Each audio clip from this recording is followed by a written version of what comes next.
It's nearing the end of January, and that's historically a quiet time for us, so I'm going to take the opportunity and make another improvement to my workshop.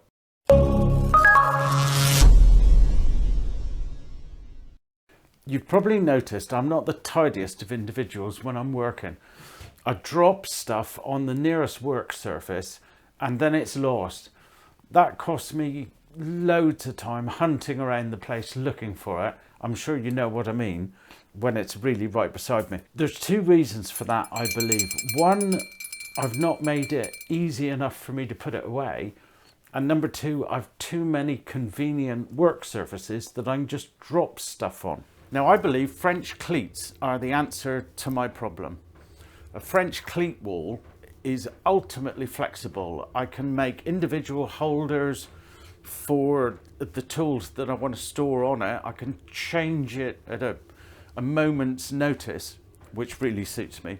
So the outline of my design is to change the top half of this wall into a French cleat wall. And in order to make most use of that and for it to be as easy for me to put stuff back as possible, I want to move my bench back this way and work closer to this side of the workshop, which means this array of cabinets is in the way. The MFT table is going to go anyway. I really don't need an extra work surface. Now that I've got the dog holes in the top of the bench, this has become redundant. So this will go. The items in the bottom cabinet will go on the French cleat wall, and that frees up a huge space. But it also means that this station's in the way. So I'm going to move this station to that end of the wall, and I'm going to make that wall my cross-cut and miter station, if you like, which will free up this space and will allow me to bring my bench back to this side of the wall. Then I'm closer to the French cleat wall and I've got a big assembly space in the middle of the workshop. Sounds like a dream. Can't understand why I didn't do it before. So the first thing I'm going to do before I start messing up the place is cut some cleats. So in case you're wondering why I'm cutting the cleats this way, it appears I can no longer get a 2.4 sheet onto the table saw with the drum sander and the belt sander in the way. So you may also be wondering why I'm not using the parallel guide. Well, if I use the parallel guide, then I've got to keep measuring back every time, and I could misalign it and end up with a bit of a taper on one of the cleats. So what I've decided to do is cut myself two sets of blocks, one for the bevel cut and then one for the straight cut. So it's a bit of a pain, but I've only got a dozen to do, so it's really not the end of the world. And at least this way I'm guaranteed to get a parallel cut each time.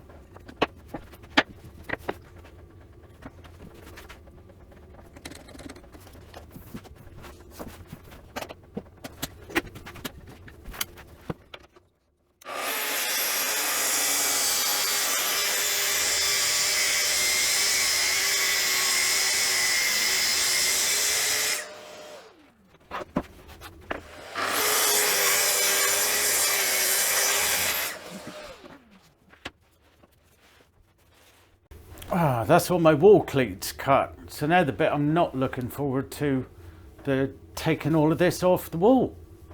So I'll fast forward this for both our benefits.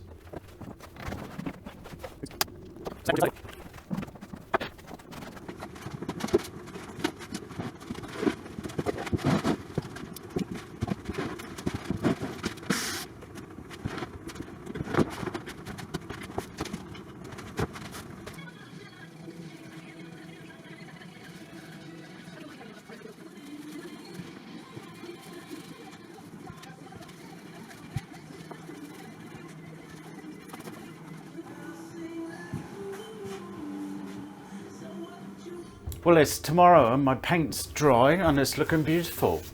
Much better. I'm not going to bother to fill all the screw holes that were there before because the rails might cover them. So for ease of explanation, from here on in, I'm going to refer to the part of the French cleat that fits to the wall as a rail, and the part that holds the tool holder as the hook. So I've cut all my rails to 75mm. So I've got a goodly portion of timber that I can get screws into, as these are all the weight bearing parts. So as I've cut my rails to 75mm and I want the maximum amount of flexibility on this wall, what I intend to do is to leave a space of 75mm above each rail so that I've got as many rails as possible. And then the hook part of the cleat, I'm going to probably cut to 50mm, maybe 60mm, or even 70mm, depending on the weight of the tool holder that I'm fitting at that moment. So the rest of this now is merely measure from the top down so I can get as close to the top as possible and utilize as much of the wall as possible, and then come down 150mm each time to the bottom of the next rail. Hope that made sense. So I've measured down the wall to the bottom of where the first rail is going to go, and I've got a couple of little blocks that I'm going to set so I can rest the rail on it.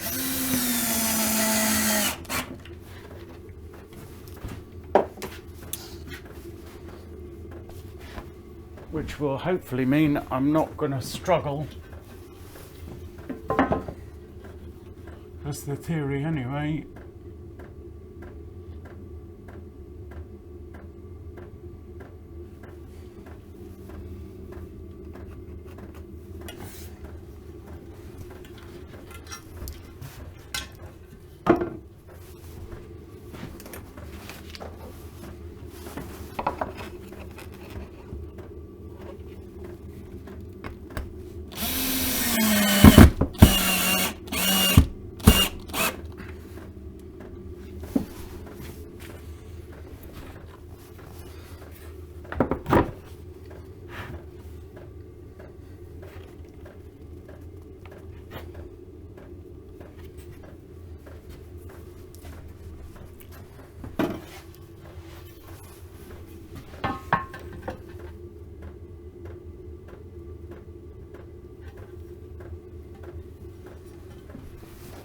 So the rail's level. I'm just checking to make sure that it looks in keeping with the ceiling, because regardless of whether the rail's level or not, if the ceilings are not, then it's going to make the rail look out. And I think that looks pretty good.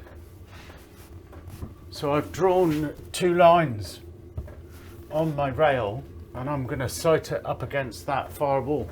However, I've got a timber here behind the panel, so I'm going to cut each one in line here so that I can get 2 screws at the end right into the beam behind.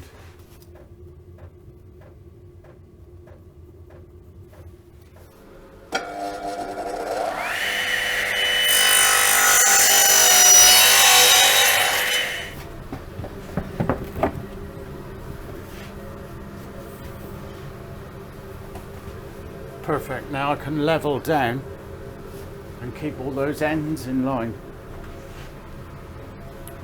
So now it's just a case of drill, screw and repeat.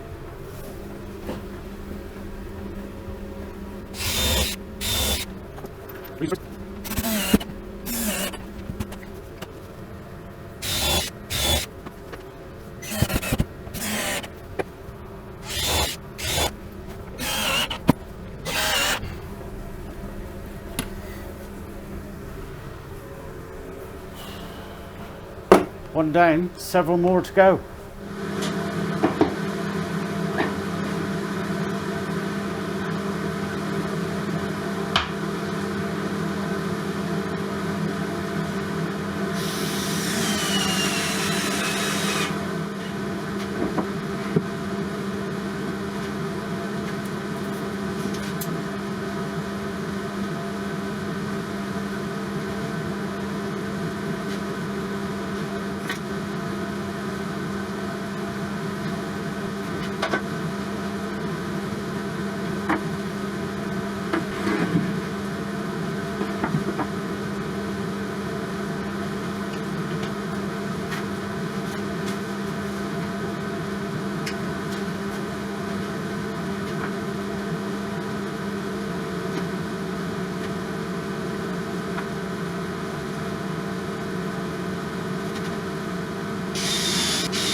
That's just luck.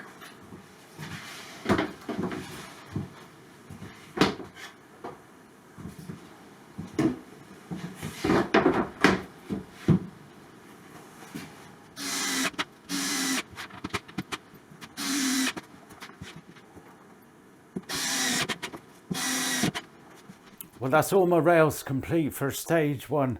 And I got to admit to the fact that the bottom one fitting at exactly 75mm was an absolute stroke of luck. It was not planned that way at all. In fact, I didn't think I was going to get one at the bottom. And you could argue that I might not need one, but who knows? Maybe little small pencil holders or whatever. Anyway, that's the easy part. But as I was fitting them to the wall, I was thinking about the finish, and I'm unsure whether to sand them and varnish them so that they stand out from the wall, or whether to paint them and make them fade back into the wall. Not sure. I think I'm leaning towards the paint them and make them disappear, but I'd be interested to know what you think. Let me know in the comments below. Anyway, as I said, that's the easy part done. Now the more difficult part, designing all the various holders for the tools and where to put them, and taking into account things like making sure one holder doesn't interfere with another, making sure taking the tool out and putting it back in again doesn't interfere with another holder, and best use of space and so on and so forth. But I think I'll save that for the next video. For now, I've just popped some hooks on the back of my reusable router boxes.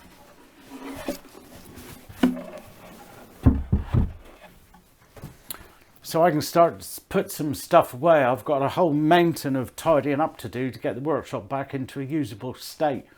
So I'll do that, give due consideration to how I'm going to hang the tools, and I'll see you in, well, what could arguably be part 2 of the French cleat wall. Don't believe I did that. Thanks for watching. See you next time. Ta-ra.